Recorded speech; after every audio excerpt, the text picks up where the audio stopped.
Le module Stock constitue un élément central de votre logiciel G-Click commercial.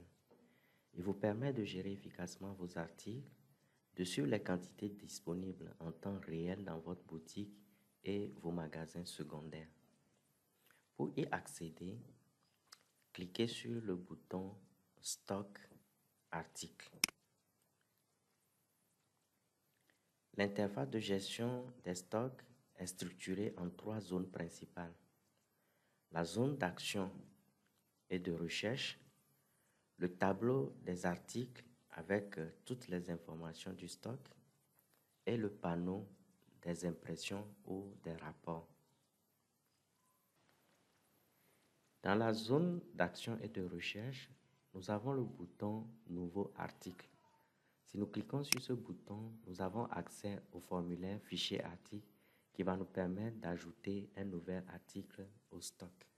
Nous reviendrons en détail sur ce formulaire Fichier article dans peu de temps. Nous avons aussi le bouton Modifier qui va nous permettre d'accéder au formulaire Fichier article pour modifier l'information d'un article sélectionné.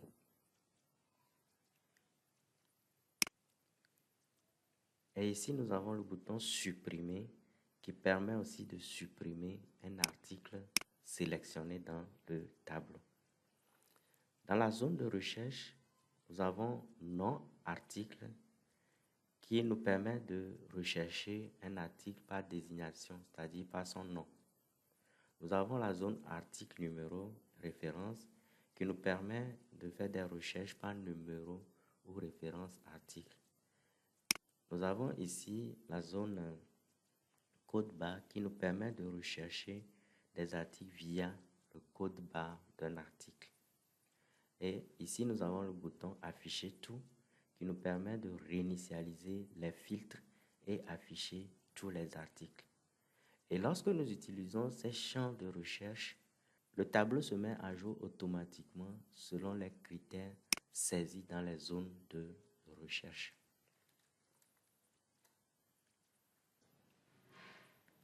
Le tableau des articles affiche la liste complète des articles avec les colonnes suivantes.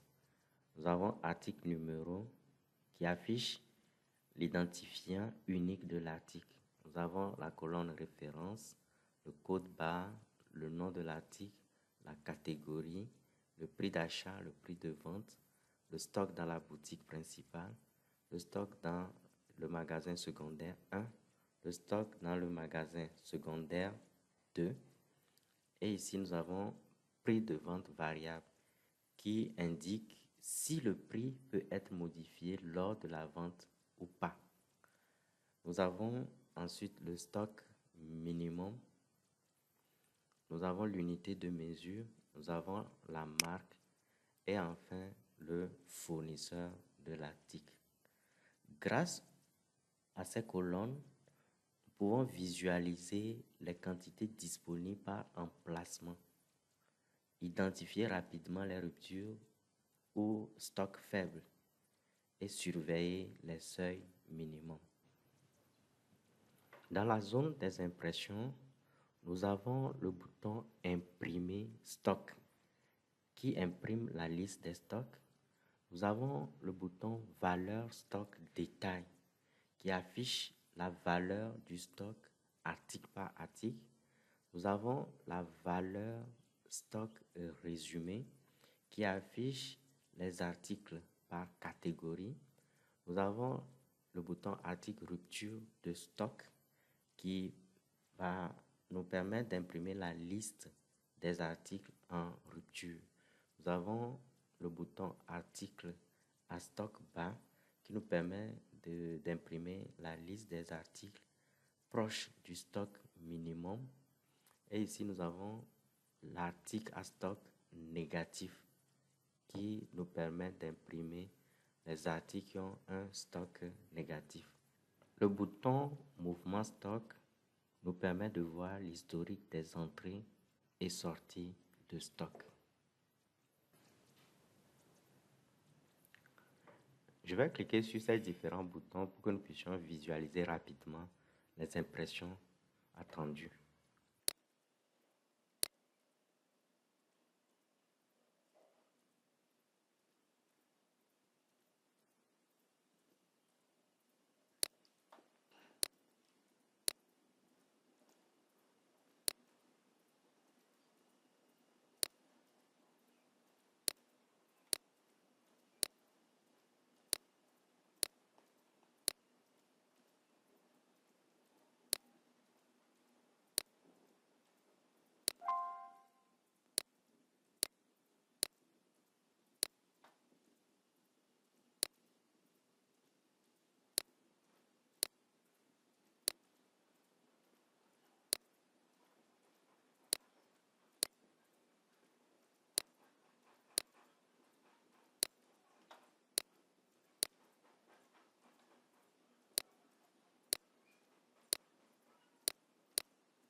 Revenons à présent au niveau de la zone action. Nous avons dit précédemment que le bouton Nouveau article ouvre le formulaire Fichier article qui nous permet d'ajouter des articles à notre stock.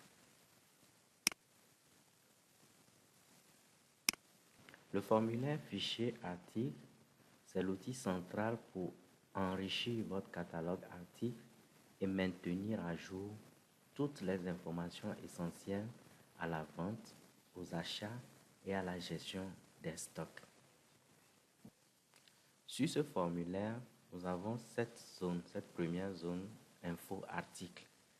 Dans cette zone, nous avons article numéro qui est le numéro unique attribué automatiquement par le logiciel à chaque article.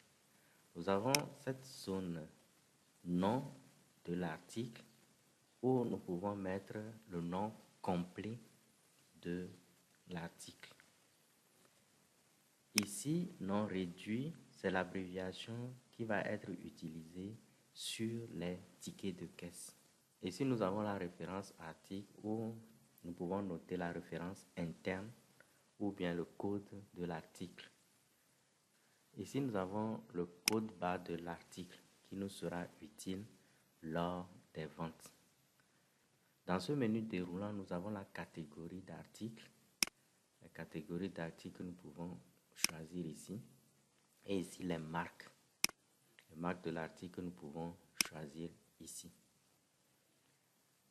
Dans la zone info prix, nous pouvons noter le prix d'achat unitaire, c'est-à-dire le coût d'acquisition du produit, et ici le prix de vente, c'est-à-dire le prix de vente public de notre article.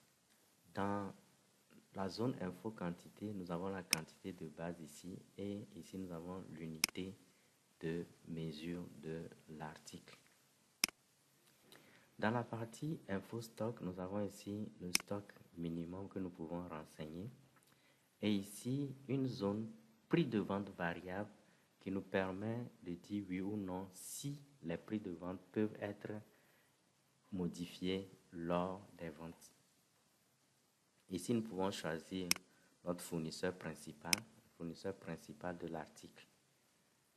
Une fois ces informations renseignées, nous pouvons cliquer sur enregistrer pour enregistrer notre article dans le stock. Nous avons ici cette zone ouvrir qui nous permet à la fois de renseigner les fournisseurs, l'unité de mesure, catégorie, marque que nous pouvons après choisir ici lorsque nous sommes en train de créer un produit. Donc si nous cliquons sur fournisseur, nous avons les boutons d'action ici pour rentrer les nouveaux fournisseurs. Nous renseignons seulement les renseignements du fournisseur. et nous cliquons sur enregistrer. Après, nous pouvons fermer cette fenêtre, ce formulaire plutôt, et puis les informations liées au fournisseur vont apparaître dans cette zone par ordre alphabétique. Pareil pour les unités de mesure, nous pouvons ajouter des unités à notre choix et ces unités de mesure vont apparaître ici. Pour les catégories, c'est la même chose, nous pouvons ajouter des catégories et ces catégories peuvent apparaître ici. Et enfin, pour les marques, nous pouvons ajouter des marques d'articles selon notre choix. Et ces marques peuvent apparaître à ce niveau.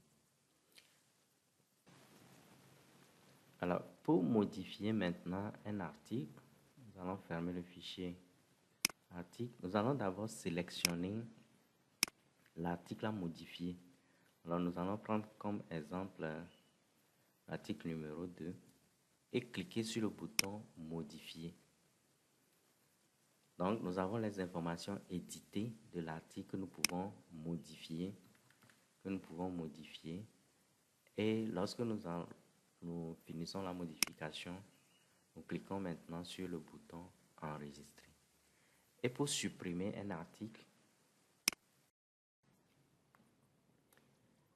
il faut sélectionner l'article à supprimer, cliquer sur le bouton supprimer et confirmer la suppression.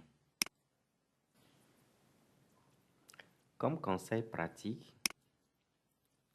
au niveau du formulaire fichier article, dans la zone non réduit, mettez une abréviation claire de maximum 15 caractères. Au niveau de référence article, adoptez un système de référence cohérent. Et au niveau du code barre, renseignez-les pour un passage en caisse rapide. Vous pouvez utiliser un lecteur de code barre. Voici une image. Au niveau de prix de vente variable, cette zone est utile si vos prix changent souvent à la caisse. Donc, mettez cette option sur oui si vos prix changent souvent à la caisse et permettre au caissier de faire une saisie rapide. Au niveau de fournisseur, vous pouvez mettre un fournisseur divers.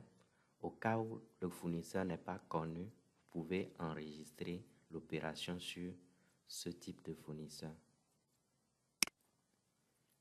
Nous vous conseillons aussi, au niveau de chaque article, de surveiller régulièrement le stock boutique, stock magasin 1, si vous en avez, et le stock magasin 2, pour vous permettre d'optimiser vos approvisionnements. Vous savez à présent comment gérer efficacement vos articles à partir du module stock. Merci.